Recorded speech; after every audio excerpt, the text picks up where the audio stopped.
गालिब की विलादत हम लोग कैसे मनाएंगे। बहरहाल गालिब ऐसा नाम है जो सब पर गालिब है, तो बेशक माहौल साजगार हो गया और कम से कम 40-50 लोग ही सही हम यहाँ पे मौजूद हैं। ये मकाला NCPL MHRD ने मेरा शाया किया है दिसंबर में।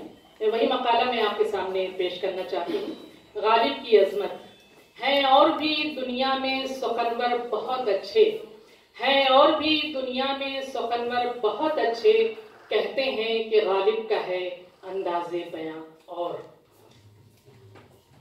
हिंदुस्तान के अजीम सुखनवर मुफक्किर आलिम जिनका नाम मिर्जा असदुल्ला खां है और गालिब तखल्लुस, जाए पैदाइश अकबराबाद आगरा है और अब इस शहर को आगरा के नाम से ही जाना जाता है। गालिब की विलादत 27 दिसंबर 1797 को अकबराबाद में हुई।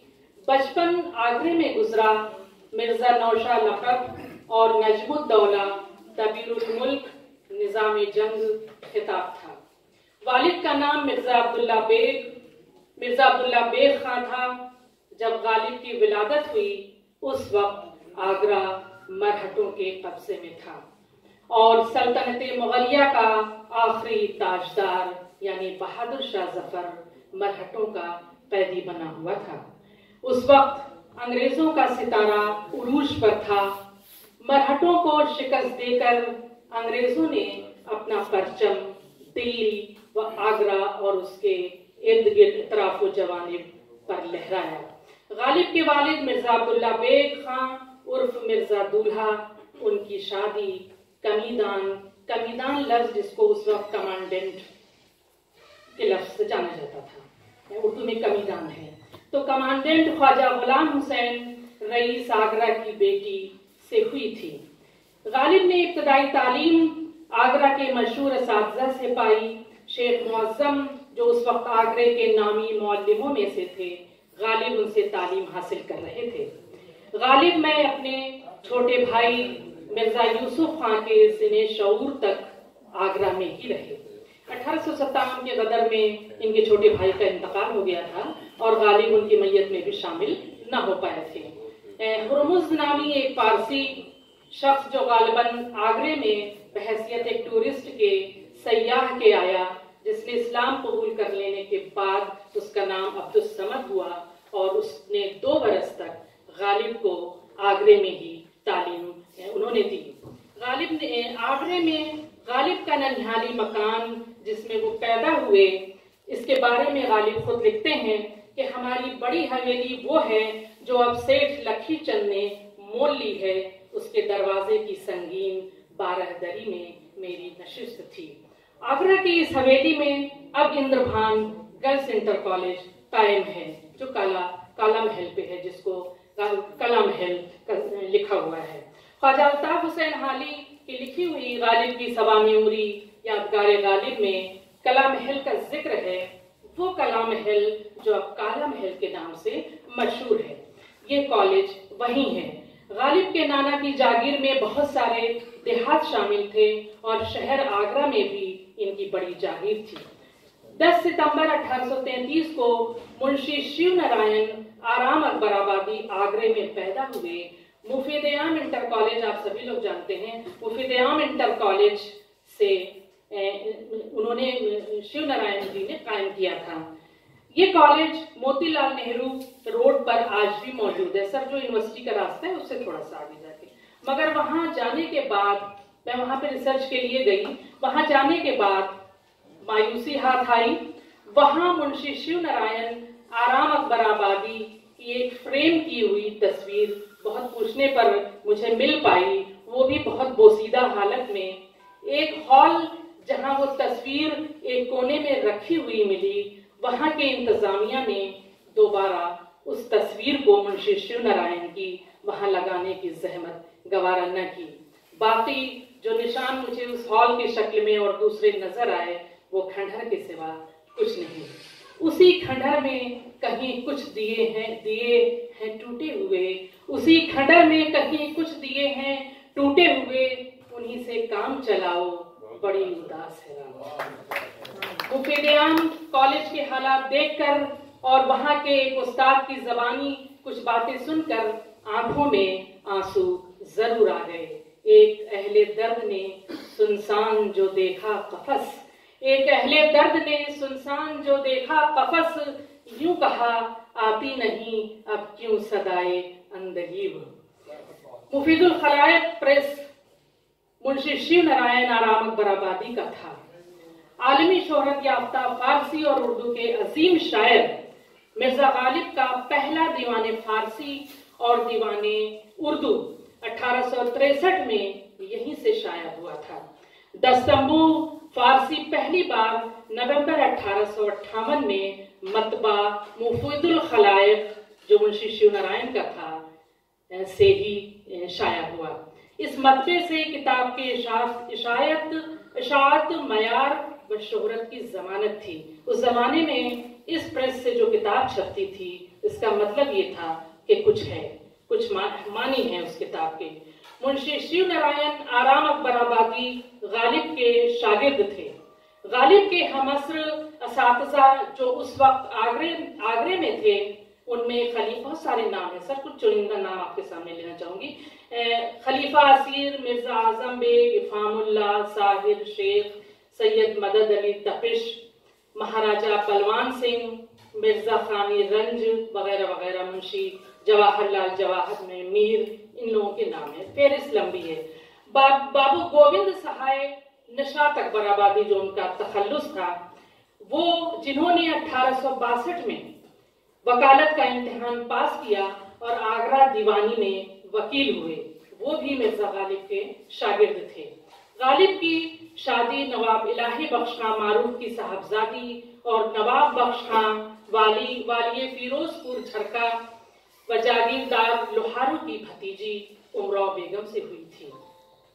उस वक्त मिर्जा की उम्र 13 बरस और उमराव बेगम की उम्र 11 बरस थी। गालिब के 7 औलादें हुई मगर उनमें से कोई भी जिंदा न बचा। उन्होंने उमराव बेगम के भांजे जैनुल आबिदीन आरिफ को गोद लिया। गालिब आरिफ से बहुत मोहब्बत करते थे मगर अफसोस कि जैनुल आबिदीन आरिफ का इंतकाल जवानी में हो गया। उनके इंतकाल के बाद गालिब ने एक गजल कही जो दीवाने गालिब में मौजूद है। लाजिम था कि देखो मेरा रास्ता कोई दिन और, तन्हा गए क्यों अब रहो तन्हा कोई दिन और, आए हो कल और आज ही कहते हो कि जाऊं, माना कि हमेशा नहीं अच्छा कोई दिन और, जाते हुए कहते हो कयामत को मिलेंगे, क्या खूब कयामत का है गोया कोई दिन और। यानी उनके लिए तो कयामत ही आ गई। खुदाए सुखन और फन्ने गजल गोई के उस्ताद बादशाह मीर तकी मीर की विलादत 1723 में अकबराबाद आगरे में हुई, जिनको गजल का बादशाह कहा जाता है। वो आगरे के एक शरीफ खानदान के चश्मो चराग थे। मोहल्ला हीम की मंडी में उनका मौरूसी मकान था। अब हीम की मंडी आगरा जूतों के कारोबार के लिए मशहूर है। मीर तकी मीर का इंतकाल 1810 में लखनऊ में हुआ। मीर तकी मीर गालिब के हमवतन यानी आगरे के ही थे। मिर्जा गालिब के अशार नवाब हिसामुद्दीन हैदर ने मीर तकी मीर को दिखाए। गालिब के अशार मीर को दिखाए। गालिब के लड़कपन के अशार सुनकर मीर ने ये कहा कि अगर इस लड़के को कोई उस्ताद कामिल मिल गया और उसने इसको सीधे रास्ते पर डाल दिया तो लाजवाब शायर होगा, वरना मुहम्मल बकने लगेगा। मीर ने गालिब के लिए कहा था। मीर तकी मीर की ये बात बिल्कुल दुरुस्त साबित हुई और रफ्ता रफ्ता मिर्जा के कलाम को शोहरत हासिल होने लगी और वो लाजवाब शायर बन गए। गालिब के नाना गुलाम हुसैन खान जिस मोहल्ले में रहते थे उस मोहल्ले का नाम गुलाब खाना है। उस वक्त गुलाब खाना फारसी का मरकज था, सेंटर था। यही मुल्ला वली, शारे मसनवी मौलाना रोम, मौलवी शमसुज़्ज़ोहा, मौलवी बदरुद्दुजा, मुंशी आजम अली आजम, मौलवी मोहम्मद मुअज्जम, ख्वाजा गुलाम गौस वगैरह रहा करते थे, जिनसे गालिब को फैज हासिल हुआ। उनके अलावा जो हजरात फारसी में शेर कहा करते थे और अकबराबाद में थे, उनमें गुलरुख, पंडित डूंगरमल संस्कृत के साथ फारसी के भी माहिर थे। पंडित डूंगरमल जी। सलीमा, जिनकी शादी 1965 में बैरम खां से हुई थी, शायरा थी। उनकी अश्की, फाजली, बहुत सारे नाम हैं। यहाँ तक कि शाह जलालुद्दीन मोहम्मद अकबर, शेख अबुल फजल फैजी, अल्लामा शेख अबुल फजल, बयाजी, हशमी और चफ्ताई, बहुत सारे नाम हम छोड़ रहे हैं। मीर तकी मीर, मौलवी सैयद अमजद अली शाह असगर और नाम मैंने छोड़ दिए। सीमाब अकबराबादी, मौलवी सैयद मोहम्मद अली शाह मैकश अकबराबादी के नाम इस फहरिस्त में काबिल जिक्र हैं। मोहल्ला गुलाब खाना आज भी इसी नाम से मशहूर है। गालिब का बचपन यहीं गुजरा। ये मोहल्ला उस जमाने में फाजिलाने फारसी का मोहल्ला था। उस वक्त फारसी और उर्दू में तरही मुशायरा हुआ करता था। आपके खत ने मिर्जा आजम अली गालिब के बचपन के दोस्त थे। उनको एक खत में लिखा उन्होंने कि आपके खत ने मेरी मुर्दा आरजुओं में जिंदगी की रूह दौड़ाकर दुनियाए दिल यानी महशरिस्तान बना दिया। दैरीना आरजुओं के कांटे जो दिल में चुभे हुए थे वो दिल से बाहर निकल रहे हैं।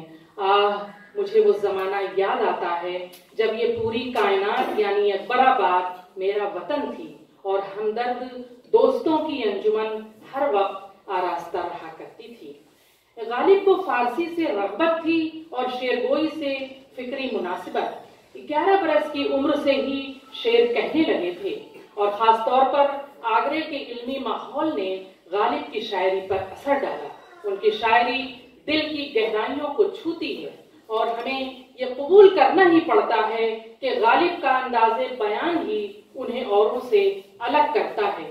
सुनने वाला बजाय रंजो गम के एक खास किस्म की मसरत हासिल करता है। गालिब को अपनी इनफरादियत का खुद एहसास था। होगा कोई ऐसा कि गालिब को न जाने, होगा कोई ऐसा कि गालिब को न जाने, शायर तो वो अच्छा है पे बदनाम बहुत है। गालिब आलमी शोहरत याफ्ता शायर हैं। कलाम में रवानी है। उनके कलाम में ये खूबी मौजूद है कि जब पढ़िए नया लुत्फ आता है। देखना किस्मत कि आप अपने पे रश आ जाए है, मैं उसे देखूं भला कब मुझसे देखा जाए है। जुल्मत कदे में मेरे शबे गम का जोश है, एक शमा है दलीले सहर सो खामोश है। मिर्जा गालिब के शागिर्द ख्वाजा अल्ताफ हुसैन हाली, जिसका मैं हमेशा जिक्र करती हूँ सुधीर जी से, कि हाली ने 19वीं सदी के आखिर में यादगार गालिब, जो उस्ताद मिर्जा गालिब की सवानी उम्री है, लिखकर गालिब की कद्र मंजिलत और उनकी जिंदगी से वाबस्ता आम मालूमात को हमेशा के लिए महफूज और लाफानी कर दिया। उनकी जिंदगी के हर पहलू पर खूब लिखा जो रहती दुनिया के लिए सनद है। गालिब को समझने पहचानने के लिए यादगार गालिब का मुताला बेहद जरूरी है। गालिब उर्दू गजल में एक नया ख्याल, नया फलसफा, एक नया गोशे फिक्र और एक नया शऊर लेकर आए थे। उनसे पहले ऐसी बेबाकी और कहीं नहीं मिलती। और बाजार से ले आए अगर टूट गया जामे जम से, ये मेरा जामे सिफाल अच्छा है। गमे